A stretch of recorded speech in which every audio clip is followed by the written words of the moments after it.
नमस्कार, आप देख रहे हैं नवरात्र पर कालचक्र की ये खास पेशकश जय मां अम्बे। मैं हूं आपके साथ दीपिका यादव और मेरे साथ हैं प्रश्न कुंडली विशेषज्ञ पंडित सुरेश पांडे जी। बहुत बहुत स्वागत है आपका। धन्यवाद। इस महानवरात्र 10 महामुहूर्त देंगे आपको महालाभ। मंगल करेंगे महानवरात्र के मंगल मुहूर्त। देखिए नवरात्र स्पेशल कालचक्र। जी हाँ, कल से शक्ति की उपासना का पर्व नवरात्र शुरू हो रहा है।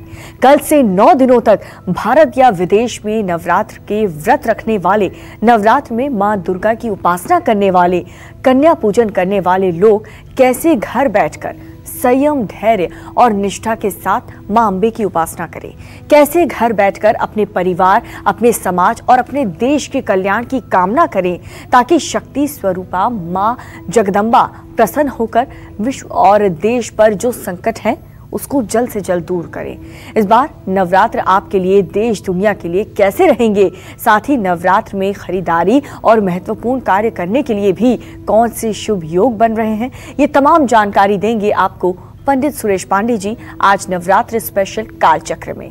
अगर आपका भी कोई सवाल है तो आप हमें फोन कर सकते हैं। हमारा फोन नंबर है 0120-665-2411। चर्चा को शुरू करें उससे पहले आइए जानते हैं आज का शुभ मुहूर्त। बताएं। 16 अक्टूबर 2020 दिन शुक्रवार। आज आश्विन कृष्ण पक्ष की अमावस्या तिथि है, मध्यरात्रि 1 बजे तक। इसके बाद प्रतिपदा तिथि शुरू हो जाएगी। हस्त नक्षत्र रहेगा दोपहर 2:58 तक। इसके बाद चित्रा नक्षत्र शुरू होगा। वैधृति योग मध्यरात्रि में 1:47 तक रहने वाला है। इसके बाद विषकुंभ योग शुरू होगा। आज अधिक आश्विन मास की अमावस्या तिथि है। आज के कुछ अशुभ मुहूर्त भी हैं। 10:30 से दोपहर 12 बजे तक और गुलिक काल सुबह 9:14 से 2:58 तक। दोपहर 2:58 से यमगंड काल रहेगा 4:24 तक।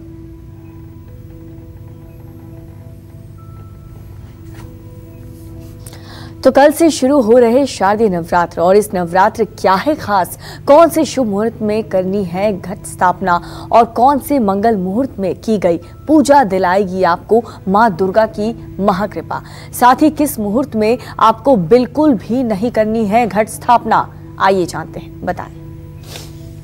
देखिए, कल से जो परम पवित्र हमारा पर्व दुर्गा पूजा का शुरू हो रहा है, ये बहुत इंतजार के बाद आता है। और नवरात्र एक ऐसा समय है शक्ति की आराधना का, जिसमें हम अपनी हर मनोकामना को पूरा कर पाते हैं। जानते हैं, शक्ति की ही उपासना एक ऐसी उपासना है जिसमें साफ स्पष्ट शब्दों में शास्त्र कहते हैं, यम यम चिंतयते कामम तम तम प्राप्नोति निश्चितम। जो भी कामना सूक्ष्म से सूक्ष्म, बड़ी से बड़ी आपके मन में उत्पन्न होती है, उन समस्त कामनाओं को भगवती की कृपा से आपके जीवन में साकार किया जाता है। इसलिए शक्ति की आराधना मानव जीवन के लिए, धर्म अर्थ काम मोक्ष के लिए बहुत ही अपरिहार्य है। तो इस बार 25 अक्टूबर को नवरात्र की अष्टमी और नवमी दोनों एक साथ रहेंगी। कल घट स्थापना का मुहूर्त है। सुबह 6:10 से 10:07 तक आप अपने घरों में कलश स्थापना कर सकते हैं। अभिजीत मुहूर्त कल सुबह 11:41 से दोपहर 12:58 तक है।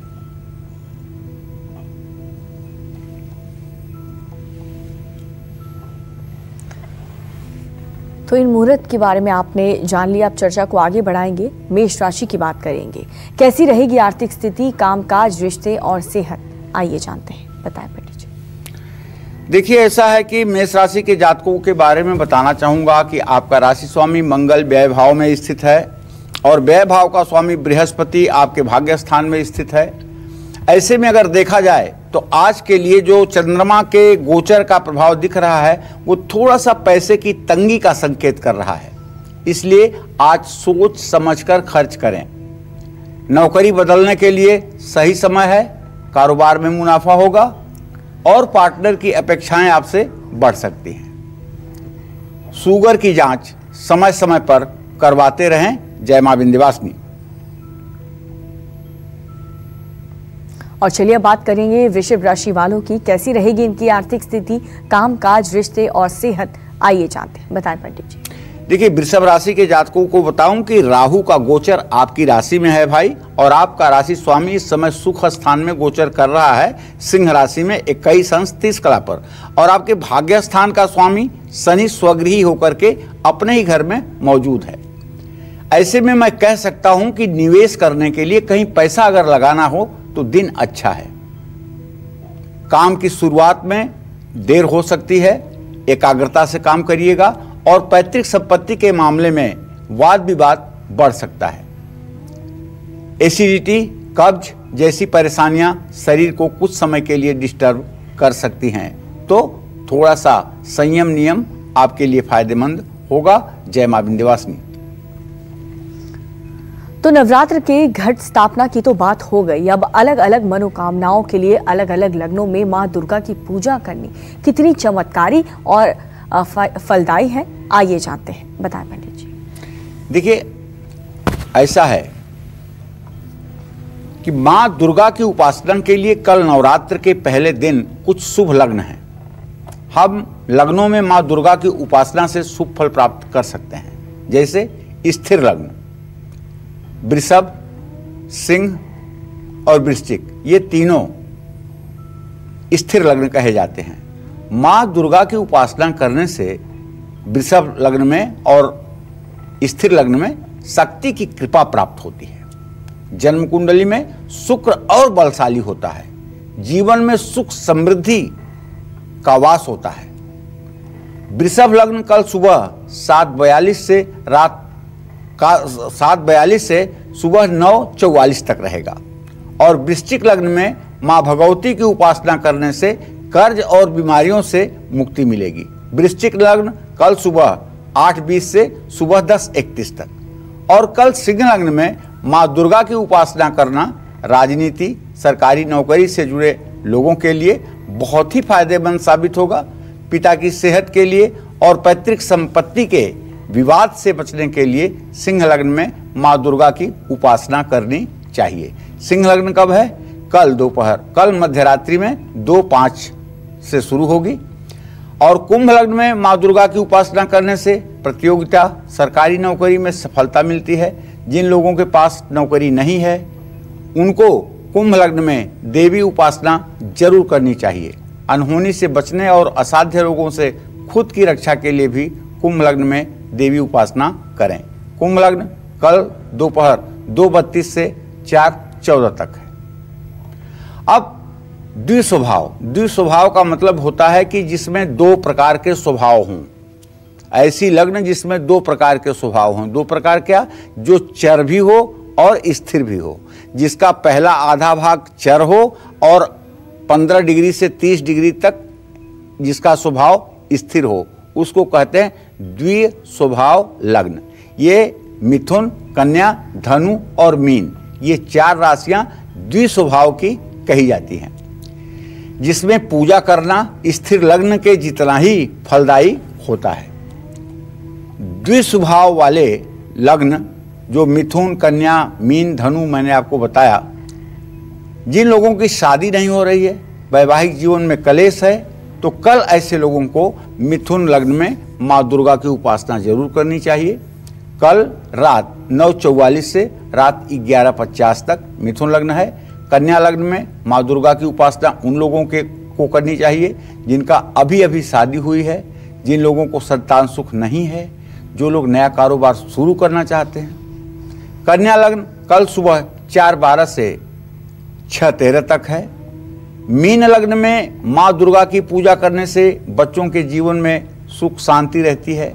कफ, वात और पित्त से होने वाले रोगों से आराम मिलता है। कल मीन लग्न दोपहर 4:14 से शाम 5:54 तक है। माँ लक्ष्मी की कृपा प्राप्त करने के लिए और कारोबारी धनु लग्न में माँ अम्बे की उपासना कर सकते हैं। धनु लग्न कल सुबह 10:31 से दोपहर 12:38 तक है। चर लग्न में कभी भी माँ दुर्गा की उपासना या कोई भी शुभ कार्य या घट स्थापना, कलश स्थापना नहीं करना चाहिए। चर लग्न क्या है? मेष लग्न, कर्क लग्न, तुला लग्न और मकर लग्न। ये 4 लग्न या 4 राशि ये चर स्वभाव की हैं, चलायमान हैं, स्थिर नहीं हैं। और इन चलायमान राशि के लग्न में कभी भूल करके भी दुर्गा का घट स्थापना नहीं करना चाहिए, पूजा की शुरुआत नहीं करनी चाहिए। और इस वक्त हमारे साथ एक कॉलर जुड़ चुके हैं पंजाब से, यशपाल। यशपाल, अपना सवाल पूछें आप। मैं अपने बेटे भुवनेश के लिए पूछना चाहता हूँ जी। पंडित जी नमस्कार। नमस्कार। मेरा बेटा है भुवनेश, 14 जनवरी 1991 का बर्थ है जी। क्या जानना चाहते हैं? 5:43 पे जी। वो IAS का एग्जाम दे रहा है, वो उसके लिए पूछना था। वो मतलब क्लियर करेगा नहीं करेगा, पढ़ने में होशियार है, सब कुछ है, बस उसी के बारे में पूछना। चलिए, आपने प्रश्न किया है तो मैं आपको बता देता हूं कि शुक्र और शनि प्रश्न काल से आपके पंचम भाव का स्वामी, प्रश्न काल से आपके पंचम भाव का जो स्वामी है वो है बृहस्पति, और उससे दसम भाव का स्वामी भी बृहस्पति है। बृहस्पति अपने धनु राशि में है। सफलता निश्चित रूप से मिलनी चाहिए, इसमें कोई संदेह नहीं है। बस थोड़ा सा एक उपाय इनको अगर कर दिया जाए तो बहुत ही ज़्यादा चमत्कारिक परिणाम देखने को मिलेगा। इनसे कह दिया जाए कि ये राम रक्षा स्तोत्र का रोज पाठ कर लिया करें। सिर्फ राम रक्षा स्तोत्र का पाठ करते ही इनका स्वास्थ्य बहुत अच्छा हो जाएगा, और ये एक विषय को जब भी पढ़ेंगे वो विषय इनको हर समय कंठस्थ हो जाएगा। तो पहले 2 मिनट के लिए हनुमान चालीसा पढ़ें, उसके ठीक बाद राम रक्षा स्तोत्र का पाठ करें। राम दरबार का चित्र अपने घर के पूजा स्थान में लगाएं, और घर से बाहर निकलते समय, परीक्षा में जाते समय हल्का सा हल्दी का चंदन या फिर मलयागिर चंदन केसर मिलाकर अपने अगर माथे पर लगाकर जाएं तो सफलता जरूर मिलेगी। वैसे इनके वरिष्ठ प्रशासनिक अधिकारी बनने के योग बने हुए हैं। और आकाशदीप जसपुर उत्तराखंड से भी हमारे साथ एक कॉलर जुड़ चुके हैं। आकाशदीप जी, अपना सवाल पूछिए। हाँ जी मैम नमस्कार। हाँ पंडित जी नमस्कार। नमस्कार। हाँ पंडित जी, मेरी जन्मतिथि 12 अप्रैल 1992 है जी, और रात्रि 9 बजे मेरा जन्म हुआ है। तो पंडित जी मेरा सवाल यह है कि मुझे गवर्नमेंट जॉब के लिए मैं तैयारी कर रहा हूँ, लेकिन मुझे सफलता नहीं मिल पा रही है। अब ऐसा है बेटा, मुझे जो लग रहा है मंगल शनि की स्थिति तृतीय एकादश है, लेकिन मंगल वैभव में बैठा हुआ है। अगर आप परिश्रम अभी करते रहोगे और सरकारी नौकरी के लिए प्रयासरत रहोगे तो आने वाले समय में आपको नौकरी मिलने का योग बना हुआ है। लेकिन इसके लिए आपको आपके पढ़ाई में आपकी रुचि एक जैसी हर समय बनी रहे, इसके लिए आपको शनिवार की शाम हनुमान जी के चित्र के सामने घी का दिया जला करके सुंदरकांड का पाठ करना चाहिए। और ये पाठ कम से कम 7 शनिवार तो आपको जरूर करना चाहिए, और बूंदी के लड्डू या बतासे का भोग लगाना चाहिए, और ये प्रसाद सब में बांटना चाहिए। निश्चित रूप से 7 ही शनिवार ये पाठ करने से आप अपने अंदर परिवर्तन महसूस करेंगे। सरकारी नौकरी का योग बना हुआ है। और चलिए अब जल्दी से बात कर लेते हैं मिथुन राशि वालों के राशिफल की। कैसी रहेगी इनकी आर्थिक स्थिति, कामकाज, रिश्ते और सेहत, आइए जानते हैं। बताएं पंडित जी।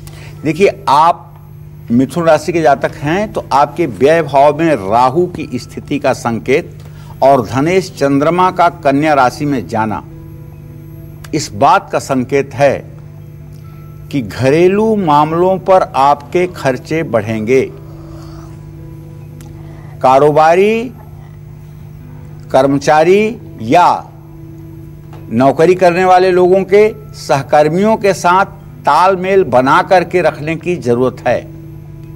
किसी पुराने दोस्त से मुलाकात हो सकती है। तनाव की वजह से सरदर्द और कमजोरी भी महसूस होगी।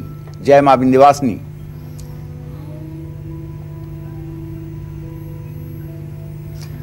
और इस वक्त हमारे साथ एक और कॉलर जुड़ चुके हैं अयोध्या से। अपना नाम बताएं और अपना सवाल पूछें।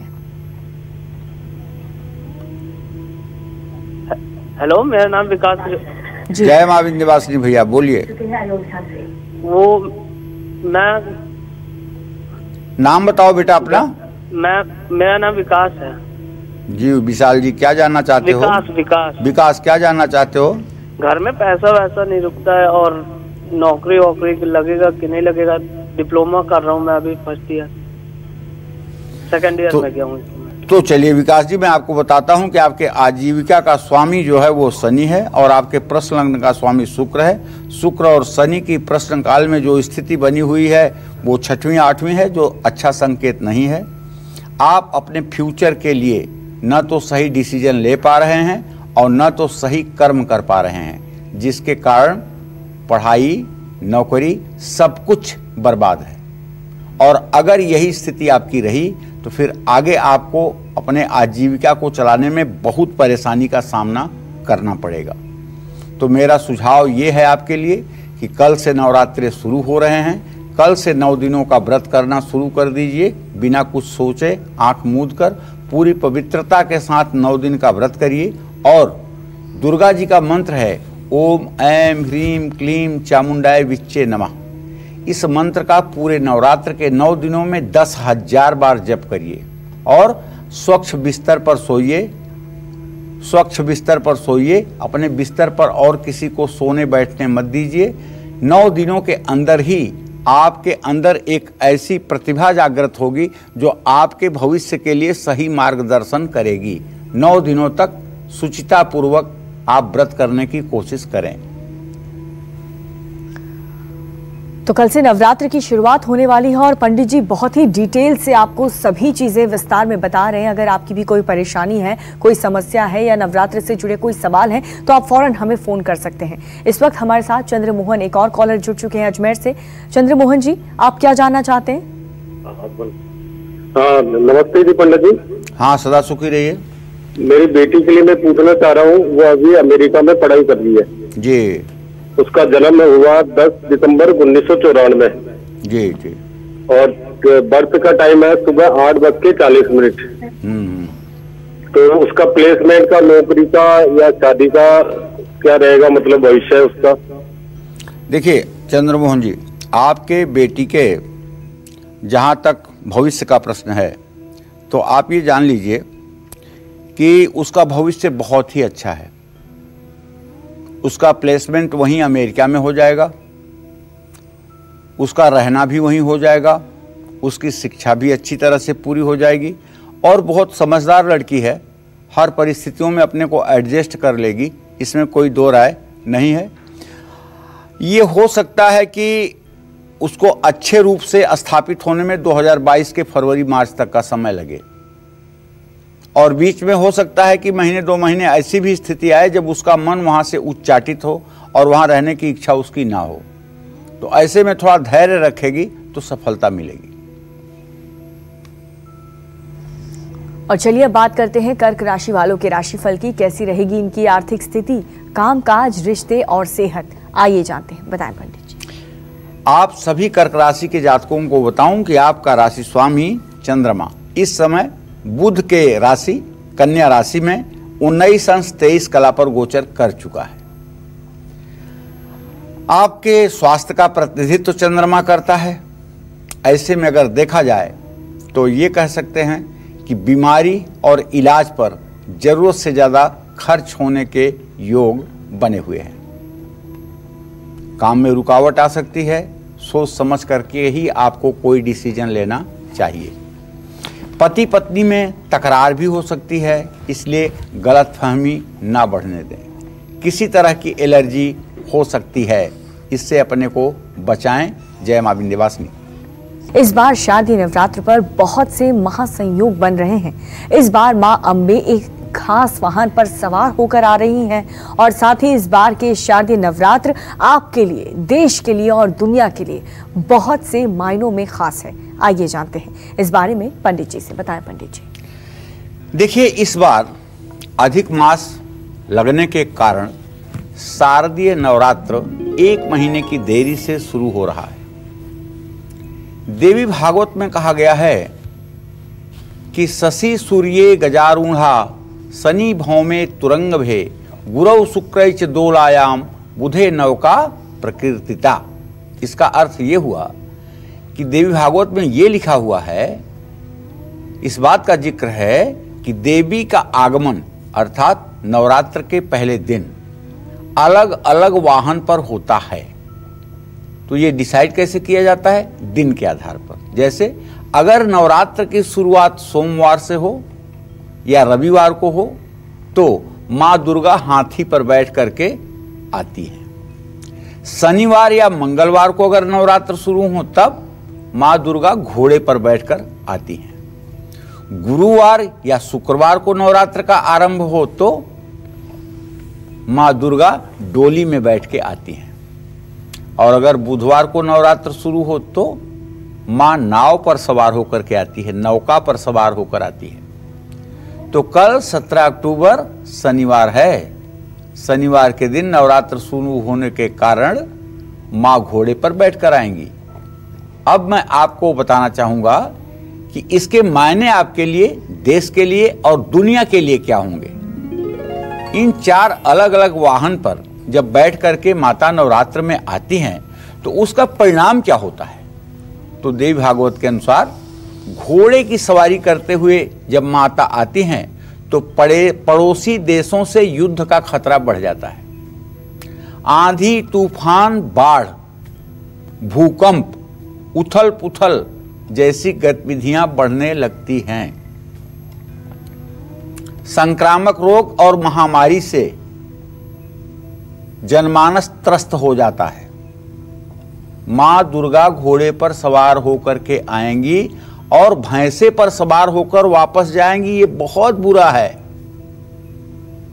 रविवार या सोमवार को नवरात्र खत्म होता है तो मां दुर्गा भैंसे पर सवार होकर वापस जाती हैं।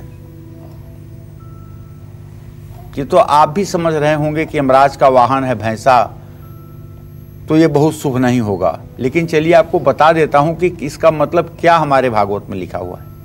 देवी मां का भैंसे पर प्रस्थान करना देश में रोग शोक को बढ़ाता है, आर्थिक विपन्नता लाता है। अधिकांश लोग अपनी रोजी रोटी के लिए परेशान हो जाते हैं। अपनी आजीविका को चलाने के लिए लोग चिंतित रहते हैं। तो देखिए, बहुत अच्छा आगमन भी नहीं है, बहुत अच्छा गमन भी नहीं है। अब अच्छा जो कुछ करना है आपको करना है, वो ये अच्छा करना है कि नवरात्र के 9 दिनों का सही सही सदुपयोग करना है।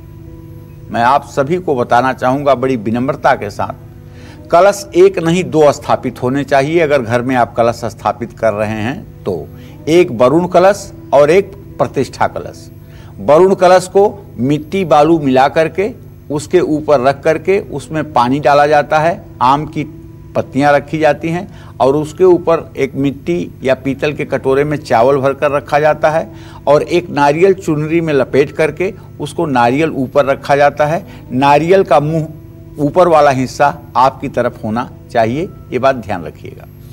अब उसके ठीक सामने, उसके ठीक पूरब तरफ एक आम की लकड़ी की चौकी पर थोड़ा सा चंदन घिस करके छिड़क दीजिए और उस पर एक बढ़िया सुंदर लाल कपड़ा बिछा करके उसको चारों तरफ से बांध दीजिए और उस पर गौरी तिलक मंडल या सर्वतोभद्र मंडल अगर आपको बनाना आता है तो, नहीं आता है तो कोई बात नहीं, आप एक अष्टदल कमल बना लें।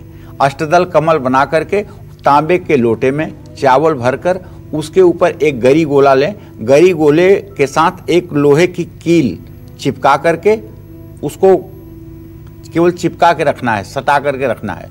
और लाल रंग के ब्लाउज का एक पीस ले लीजिए सूती कपड़े का, उसको इस तरह से लपेटिए कि वो त्रिभुजाकार हो जाए और उसको फिर कलावे से बांध करके उसी जो तांबे का लोटा है रखा हुआ है आपने चौकी पर, उसके ऊपर गरी गोला स्थापित कर दीजिए। ये दुर्गा जी की स्थापना हो गई। अब एक मिट्टी के करवे में चावल भर करके गाय के गोबर की गौरी बना करके और एक सुपारी पर कलावा लपेट करके गणेश बना करके आप अपने हाथ के दाहिने तरफ रख दीजिए। गणेश जी माने सुपारी आपके दाहिने हाथ रहेगी और गौरी आपके बाएं हाथ रहेंगी। इसके बाद एक मिट्टी के करवे में चावल भर करके उस पर एक सुपारी पर कलावा लपेट करके भैरव के रूप में मध्य में स्थापित कर दीजिए। अब तीसरा मिट्टी का करवा लेकर के उसमें चावल भर करके एक सुपारी पर कलावा लपेट करके अपने बाएं हाथ पे रख लीजिए, उसको नवग्रह के रूप में स्थापित कर लीजिए और एक पीढ़ा छोटा सा चौकी उस पर कपड़ा बिछा करके दुर्गा सप्तशती की पुस्तक रख लीजिए। अब सज गया आपका अम्बे का दरबार। अब बस आपको साफ सुथरा होकर के अच्छे कपड़े पहन करके, धुले हुए कपड़े पहन करके और दाहिने हाथ की नाम की अंगुली में अंगूठी पहन करके बस पूजा स्थान में बैठ जाना है और 9 दिन आपकी मनोकामना पूरी हो जाएगी। अगर पंडित जी भी आपके यहाँ आ रहे हैं स्थापना कराने के लिए तो उनसे भी हाथ जोड़कर निवेदन करिए कि इसी तरह से आपके यहाँ पूजा संपन्न कराएं। और हाँ, ध्यान रखिएगा 2 दिए जलाना है अगर आप कलश स्थापन कर रहे हैं। एक दिया तो सरसों के तेल का होगा जो आपके दाहिने हाथ पर जलेगा और एक दिया घी का होगा जो आपके बाएं हाथ पर जलेगा। अब ये बात अलग है कि आप अखंड ज्योति जलाते हैं कि नहीं जलाते हैं। अगर अखंड ज्योति आप तब जलाएं जब उसको हर समय आप देख पाएं, दिन रात आप देख पाएं।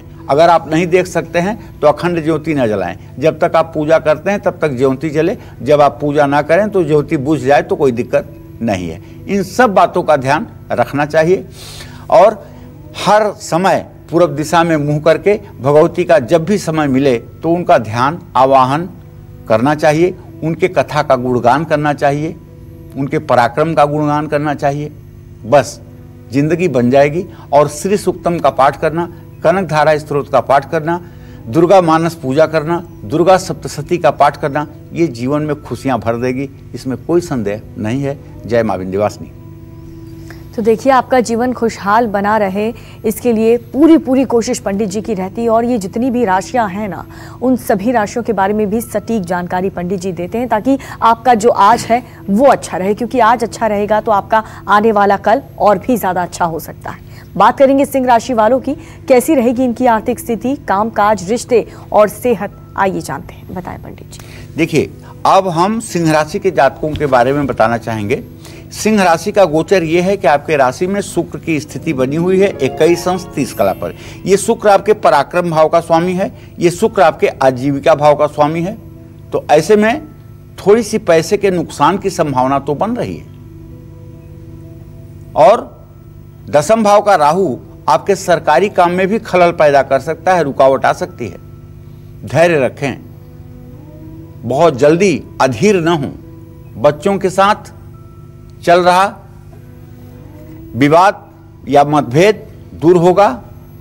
पेट में दर्द, एसिडिटी की शिकायत हो सकती है, इसलिए खान पान पर नियंत्रण रखिएगा। जय मां विंध्यवासिनी। और अब बात कन्या राशि वालों के राशिफल की, कैसी रहेगी इनकी आर्थिक स्थिति, कामकाज, रिश्ते और सेहत, आइए जानते हैं। बताएं पंडित जी। देखिए, कन्या राशि के जातकों को बताऊं कि आपके राशि में आज सूर्य और चंद्रमा की स्थिति है।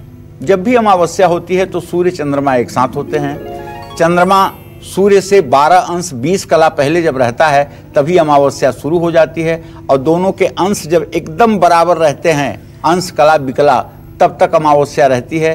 एक कला भी बढ़ते ही अमावस्या समाप्त हो जाती है। तो ऐसे में इस समय जो आप देख पा रहे हैं अमावस्या है, तो अमावस्या पर आपको चाहिए कि कोई कीमती वस्तु या मूंगा या गहना अगर यात्रा में है तो संभालिएगा, वरना ये गिर सकता है, चोरी हो सकती है, नुकसान हो सकता है। कानूनी मामले आपके सुलझ जाएंगे, लेकिन अगर आप नौकरी पेशा हैं तो मैं आपसे आग्रहपूर्वक कहना चाहूँगा, बिल्कुल लापरवाही ना करें।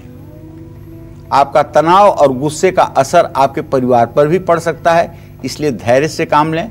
ब्लड प्रेशर और डायबिटीज जिनको है वो लोग अपनी दिनचर्या को भाई व्यवस्थित रखें। अगर आप किसी राशि के जातक हैं और आपका डायबिटीज इंसुलिन पर है तो मैं आपको राय दूंगा कि आपको व्रत नहीं करना चाहिए। और अगर आप व्रत कर भी रहे हैं तो सिर्फ परिवा और अष्टमी के दिन व्रत कर लीजिए। माता आपकी भावना समझती है, आपको बिना व्रत किए भी पुण्य की प्राप्ति होगी। तो इस शारदीय नवरात्र में खरीदारी और महत्वपूर्ण कार्य करने के लिए कौन से शुभ योग बन रहे हैं, आइए वो भी जानते हैं पंडित जी से। बताएं पंडित जी। देखिए, नवरात्र में खरीदारी और महत्वपूर्ण काम करने के लिए भी कई शुभ योग बन रहे हैं। वैसे तो ये 9 दिन बहुत अच्छे होते हैं। रोका, छेका, मुंडन बिना किसी मुहूर्त को देखे लोग नवरात्र में कर लेते हैं और सुखी भी रहते हैं। कल 17 अक्टूबर को सर्वार्थ सिद्धि योग है, 18 अक्टूबर को त्रिपुष्कर योग है और सर्वार्थ सिद्धि योग भी है, और 19 अक्टूबर को तो सर्वार्थ सिद्धि योग और रवि योग दोनों है। इस दिन आप वाहन भी खरीद सकते हैं, अपने घर की शुरुआत भी कर सकते हैं। और 20 अक्टूबर को सौभाग्य और शोभन योग है। 21 अक्टूबर को रवि योग बना हुआ है, इस दिन नया कारोबार आप शुरू कर सकते हैं।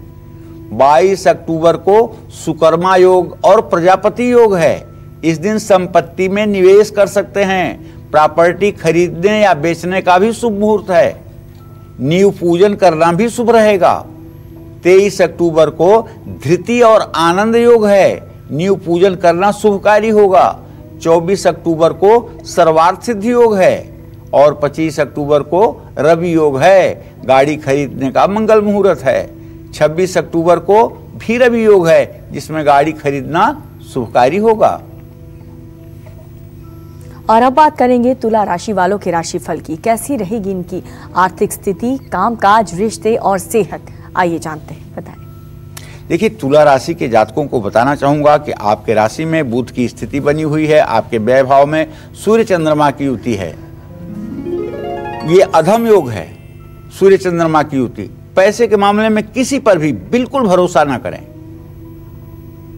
विद्यार्थियों और नौकरी पेशा लोगों को इंटरव्यू या प्रतियोगिता में सफलता मिल सकती है। पड़ोसियों से किसी प्रकार का विवाद बढ़ सकता है, इसे कोशिश करें कि टालें। असंतुलित खान पान की वजह से एसिडिटी, गैस जैसी समस्या हो सकती है। जय मां विंध्यवासिनी। तो नवरात्र के पहले, दूसरे, तीसरे और चौथे दिन किस दिशा में मुख करके मां अंबे की पूजा और आराधना करनी चाहिए, वो भी जान लेते हैं, बताएं पंडित जी। प्राच्याम रक्षत मामेन्द्री आग्नेयाम अग्निदेवता दक्षिणेवत वाराही नैऋत्याम खड्गधारिणीम प्रतीच्याम वारुणी रक्षित वायव्याम मृगवाहिनीम उदिच्याम पाद कौमारी ऐसन्याम शूलधारिणीम ऊर्ध्व ब्रह्मांड में रक्षित हस्तास्त वैष्णवी तथा एवं दश दिशो रक्षे चामुंडा सौवाहना। माँ दुर्गा हमारी 10 दिशाओं से रक्षा करती है, 10 दिशाओं से रक्षा करती है।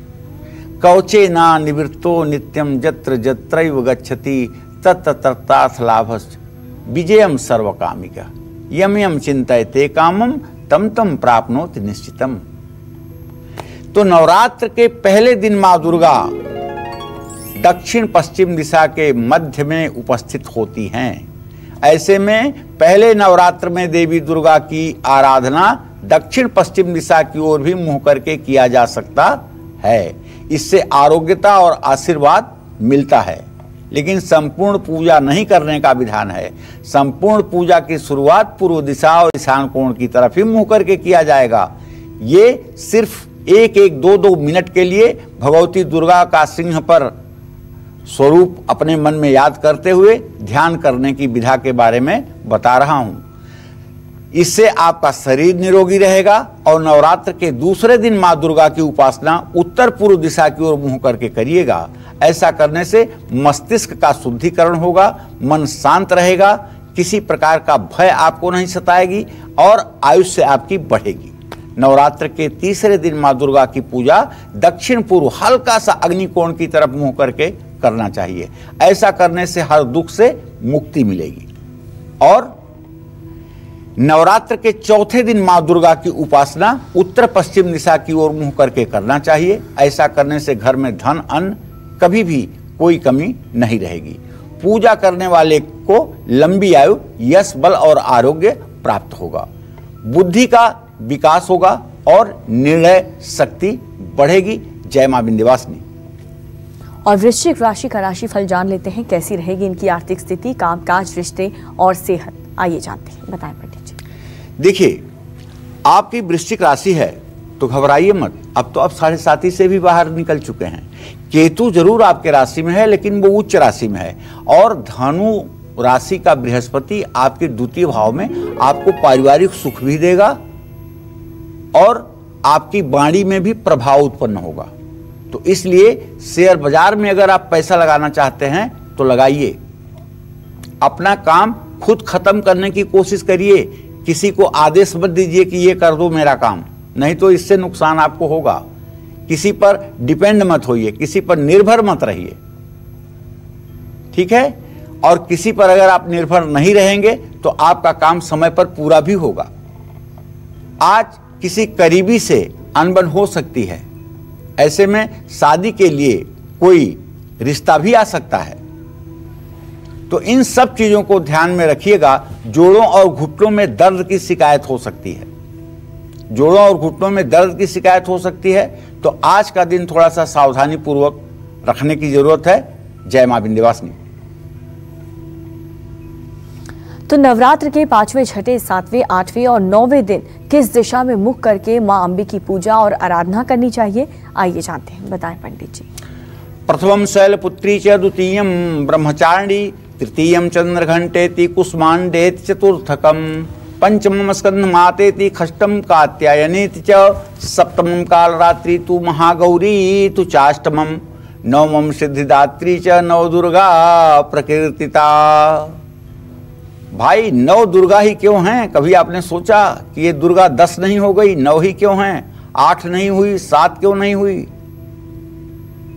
क्योंकि इस संपूर्ण सृष्टि में 9 ही शक्ति के केंद्र हैं। आप कहेंगे आपके शरीर में कहां है, तो मैं बताऊंगा। आपके शरीर में जो 9 छिद्र हैं, यही नवदुर्गा के 9 स्थान हैं। 2 आंख, 2 कान, 2 नाक, 1 मुंह, 7 हो गया, और 2 मलमूत्र के उत्सर्जन के स्थान, 9 हो गया। यही 9 दरवाजे का घर है आपका, और इन 9 दरवाजों पर नवदुर्गा का वास होता है। जिसने भी इन अपने 9 छिद्रों पर अधिकार प्राप्त कर लिया, नियंत्रण में जिसने कर लिया, वो समझ लीजिए कि दुर्गा की सिद्धि प्राप्त कर लिया। ये बहुत आसान नहीं है, इसीलिए 9 दुर्गा की कल्पना की गई है। और गायत्री के उपासना करने वाले 7 चक्र मानते हैं। मूलाधार, मणिपूरक, स्वाधिष्ठान, अनाहत, विशुद्धि, आज्ञा और सहस्रार। लेकिन शक्ति के उपासक 9 चक्र मानते हैं। इन 7 चक्रों के अलावा 2 चक्र और होते हैं, ललना चक्र और गुरु चक्र। ललना चक्र होता है तालू के मूल में, और गुरु चक्र होता है जिह्वा के मूल में। जीभ जहां जुड़ी हुई है उस जगह पे गुरु चक्र होता है।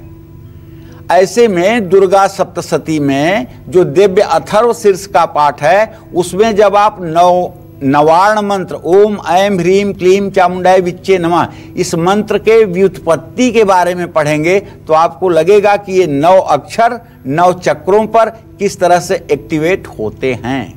तो नवरात्र के 5वें दिन भैया माँ दुर्गा की उपासना ईशान कोण की तरफ मुंह करके करिएगा। ऐसा करने से संतान सुख भी मिलेगा और आपके चेहरे पर तेज बढ़ेगा, शौर्य और वीरता प्राप्त होगी। और नवरात्र के 6ठे दिन पूजा उपासना करने के बाद दक्षिण दिशा की ओर मुंह करके भगवती का 1 मिनट के लिए मन में ध्यान करिएगा। ऐसा करने से धन का आगमन होगा, निरोगी काया मिलेगी, मनचाहा जीवन साथी प्राप्त होगा, संतान सुख भी मिलेगा, विवाह में आ रही रुकावटें भी दूर होंगी।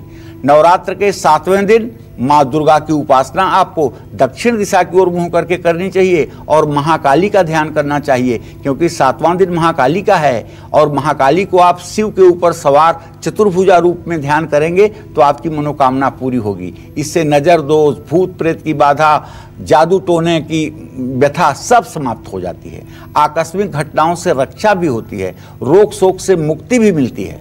और नवरात्र के 8वें दिन और 9वें दिन दक्षिण पश्चिम दिशा की ओर मुंह करके दुर्गा देवी का आपको ध्यान करना चाहिए। ये सिद्धिदात्री और महागौरी का दिन है। इससे सारे कष्ट दूर हो जाएंगे और माँ का दिव्य आशीर्वाद आपके ऊपर बना रहेगा। जय माँ विंध्यवासिनी। चलिए अब बात करते हैं धनु राशि की। क्या कहता है धनु राशि का राशिफल, कैसी रहेगी इनकी आर्थिक स्थिति, कामकाज, रिश्ते और सेहत, आइए जानते हैं, बताएं पंडित जी। धनु राशि में बृहस्पति गोचर इस समय कर ही रहा है 24 अंश 56 कला पर। ऐसे में बहुत ही जिम्मेदारी से आज का दिन आपको व्यतीत करना चाहिए। माँ लक्ष्मी की संपूर्ण कृपा आप पर रहेगी। नौकरी पेशा लोगों का प्रमोशन भी होगा, मनचाहा ट्रांसफर भी मिलेगा। और अगर आप नौकरी करते हैं तो आपको आपके मन के अनुसार बोनस तो नहीं मिलेगा, लेकिन संतोषजनक बोनस भी मिलने की संभावना बनी हुई है। बुजुर्गों के सम्मान और सेहत का ध्यान रखें। महिलाएं अपने स्वास्थ्य का भी खास ध्यान रखें। यदि आप धनु राशि की महिला हैं तो चूंकि शनि की 7.5 तो है इसलिए, और आज अमावस्या भी है, तो आपको अपने स्वास्थ्य का ध्यान रखना जरूरी है। अगर आप अपने स्वास्थ्य का ध्यान रखेंगी तो प्रसन्न रहेंगी। जय मां विंध्यवासिनी। और चलिए अब बात मकर राशि वालों के राशिफल की जानेंगे, कैसी रहेगी इनकी आर्थिक स्थिति, कामकाज, रिश्ते और सेहत, बताएं। शनि आपके राशि में, भाग्यस्थान में सूर्य चंद्रमा और व्यय भाव में बृहस्पति। निवेश के लिए तो दिन अच्छा है, हर काम में सफलता मिलेगी, सहकर्मी सहयोग देंगे, लंबे समय के बाद दोस्तों से मुलाकात भी होगी। कील मुहासों की समस्या बढ़ सकती है। ऐसे में ध्यान रखें कि कोई भी प्रोडक्ट ऐसा अपने चेहरे पर यूज ना करें जिसके बारे में आप भली भांति नहीं जानते। जय मां विंध्यवासिनी। और अब बात कुंभ राशि वालों के राशिफल की, कैसी रहेगी इनकी आर्थिक स्थिति, कामकाज, रिश्ते और सेहत, आइए जानते हैं, बताएं। कुंभ राशि पर शुक्र की संपूर्ण दृष्टि इस बात का संकेत है कि घर के रखरखाव पर खर्चा बढ़ेगा। इंश्योरेंस, बीमा, पॉलिसी संबंधित पेशे से जो लोग जुड़े हैं उन्हें अच्छा मुनाफा होगा। वैवाहिक और पारिवारिक जीवन में सुख शांति रहेगी और इन्फेक्शन या एलर्जी जैसी समस्याएं बढ़ सकती हैं। अपने स्वास्थ्य को लेकर के सावधान रहें। जय मां विंध्यवासिनी।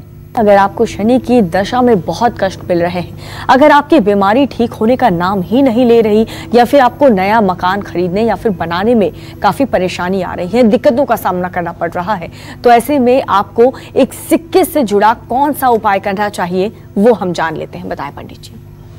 देखिए, अगर घर खरीदने या बनाने में आपको काफी दिक्कतों का सामना करना पड़ रहा है तो मंगलवार को भगवान गणेश की प्रतिमा पर लाल फूलों की माला चढ़ाएं और एक तांबे का सिक्का भगवान गणेश के चरणों में समर्पित करें। तांबे का छेद वाला सिक्का। पूजा के बाद लाल कपड़े में उस सिक्के को लपेट करके अपने पास रखें। ऐसा 3 मंगलवार करें तो निश्चित रूप से मकान मिलने में, मकान बनने में आसानी होगी। और अगर कोई मान लीजिए आपको असाध्य रोग हो गया है, दवाइयां काम नहीं कर रही हैं, तो ऐसे में पीड़ित व्यक्ति के सिरहाने एक तांबे का सिक्का सोमवार की रात रखना चाहिए और सुबह उसे मंगलवार को किसी पवित्र नदी में डाल देना चाहिए। इसी तरह से यदि शनि की महादशा आपके ऊपर है और शनिदेव आपके लिए कुछ मुसीबत खड़ी कर रहे हैं, तो हर शनिवार को एक स्टील की कटोरी में सरसों का तेल भर करके उसमें 1 रुपए का ये जो प्रचलित सिक्का है ना, ये डाल दीजिए और उसमें अपनी परछाई देख करके, अपनी छाया देख करके उसे जो तेल लेने वाले आते हैं उन्हें दान कर दीजिए। निश्चित रूप से इससे आपको राहत मिलेगी। जय मां विंध्यवासिनी। और इस वक्त हमारे साथ एक कॉलर जुड़ चुकी हैं, कुमकुम। कुमकुम, कहाँ से हैं आप और आप क्या जानना चाहती हैं? जी, मैं कुमकुम ओझा गोंडा जिला से बोल रही हूँ। जी पंडित जी नमस्कार। नमस्कार पंडित जी, मैं अपने बड़े बेटे के बारे में जानना चाहती हूँ। उनका जन्म डेट ऑफ बर्थ है 29 जनवरी 2001 दिन सोमवार सुबह प्रातः 9:40 पर हुआ, बसंत पंचमी को। और छोटे बेटे का जन्म है मंगलवार 28 अक्टूबर दिन मंगलवार को हुआ 2003 में। इन दोनों का भविष्य और कैरियर के बारे में जानना चाहती हूँ कि अपने भविष्य में कौन सा कैरियर चुने जो सक्सेस है। मैं बड़े बेटे के बारे में बहुत परेशान रहती हूँ और हमारा एक छोटा भाई है, उनका नाम चलिए ठीक है कुमकुम जी, मैं आपको सुन लिया हूँ। और आपके बड़े बेटे के बारे में बता दूं कि आप अपने बड़े बेटे को मल्टीमीडिया का कोर्स करने के लिए और कंप्यूटर की पढ़ाई करने के लिए कहिए। मल्टीमीडिया और कंप्यूटर के कोर्स में एडिटिंग का काम करने के लिए उसके लिए भाग्य अच्छे संकेत कर रहे हैं, शुक्र उसके साथ है। और जहाँ तक छोटे बेटे के बारे में प्रश्न है तो उसके बारे में आप जान लीजिए कि बृहस्पति स्वगृही है, वो पढ़ेगा लिखेगा लेकिन बहुत शांतप्रिय होगा, इसलिए उसको टीचर बनाने के क्षेत्र की पढ़ाई करवाइए जिससे वो आगे चल करके सरकारी विभाग में अध्यापक बन सके। और चलिए अब बात कर लेते हैं मीन राशि वालों की, कैसी रहेगी इनकी आर्थिक स्थिति, कामकाज, रिश्ते और सेहत, बताएं पंडित जी।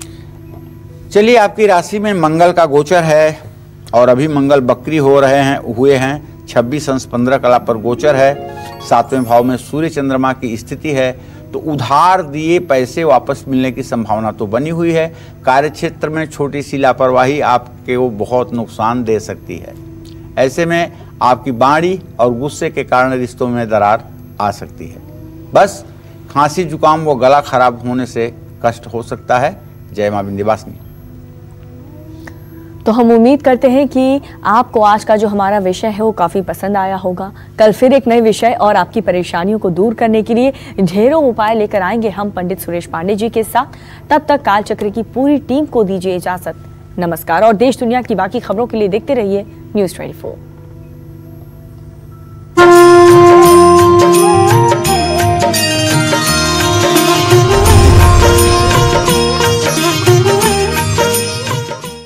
नमस्कार, मैं हूं मानक गुप्ता। अगर आपको हमारा ये वीडियो पसंद आया हो तो इसे लाइक और शेयर जरूर करें और हाँ, हमें सब्सक्राइब और फॉलो करना ना भूलें ताकि आप देश और दुनिया की कोई खबर मिस ना करें। तो जुड़े रहिए हमारे साथ और देखते रहिए न्यूज़ 24।